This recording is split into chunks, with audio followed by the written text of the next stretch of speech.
Titanic was the dream ship no one thought could be destroyed. Like society today, these passengers were enjoying life and thought nothing could happen to them. White Star Line's Titanic was called the Ship of Dreams, or at least that was what everyone knew it to be. The day was April 12, 1912. As they rode up, many passengers of different classes and sectors of society thought this was their ticket to new lives. The ship slowly pulled away from the dock while the 2,200 passengers aboard Titanic waved farewell. Titanic was a symbol of structured society. Titanic was one of the largest man-made ships of that time.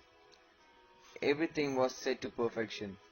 Titanic was thought to be a safe ship.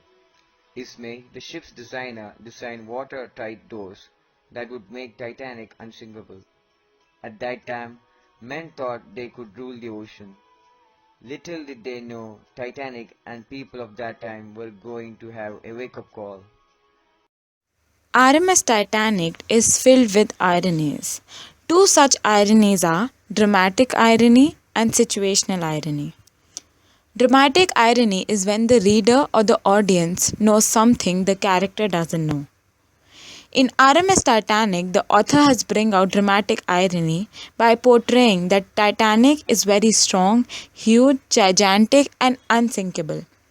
The passengers in the ship did not bother much about the ship's collision as they considered it to be unsinkable. This story is written after the maiden voyage of Titanic, and therefore the reader is already aware about the end of the Titanic and knows that the Titanic sank because of the collision with the iceberg. Hence there exists a dramatic irony. Situational irony involves a contrast between what is expected and what actually happens. There is also situational irony in this story, as the passenger as well as the crew members on the ship considered the ship to be unsinkable. But in reality, the Titanic sank on its maiden voyage, concluding it to be its last voyage. The author in this story highlights the various incidents, if were handled correctly, could have avoided or at least reduced the damage of life occurred in the accident. In the beginning, when Titanic was moved towards the dock, there were sharp cracks. This inauspicious start should have been a warning when this incident has taken place.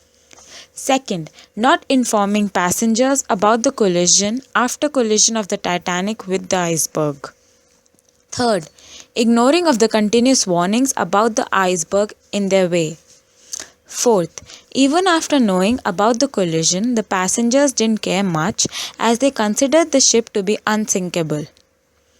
Fifth, no drills in case of emergency was conducted, therefore crew did not know which boat they were assigned. Sixth, lifeboats weren't fully utilized to their capacity. Even though all the precautions were taken, by the author's style of narration, we can assume that the story RMS Titanic revolves around the idea of fate. No matter what steps we take, fate cannot be avoided. Titanic's maiden voyage turned out to be its last voyage, and this was considered its destiny, which was inevitable. As the Titanic's fate was inevitable, but there were some people on the ship who chose their fate. In the essay, the writer mentions about Major Butt's wife who decides to die with her husband, even though she had a chance to live. One of the persons, Benjamin, says that we are dressed up in our best and are prepared to go down like gentlemen.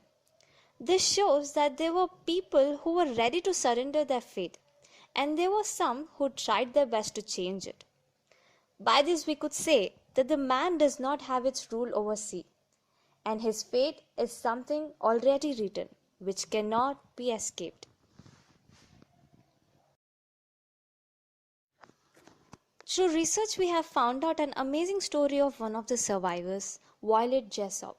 An ocean liner stewardess and a nurse was one of the survivors of Titanic.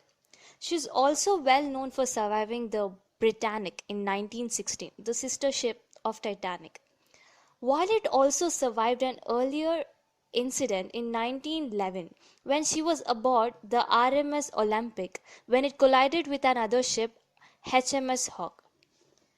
This shows that it was her fate to escape Titanic and the other accidents, but eventually she died of heart attack.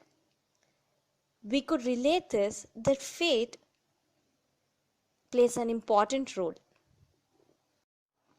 As the Titanic's fate was inevitable, but there were some people on the ship who chose their fate. In the essay, the writer mentions about Major Butt's wife who decides to die with her husband, even though she had a chance to live. One of the persons, Benjamin, says that we are dressed up in our best and are prepared to go down like gentlemen. This shows that there were people who were ready to surrender their fate, and there were some who tried their best to change it. By this, we could say that the man does not have its rule over sea, and his fate is something already written, which cannot be escaped.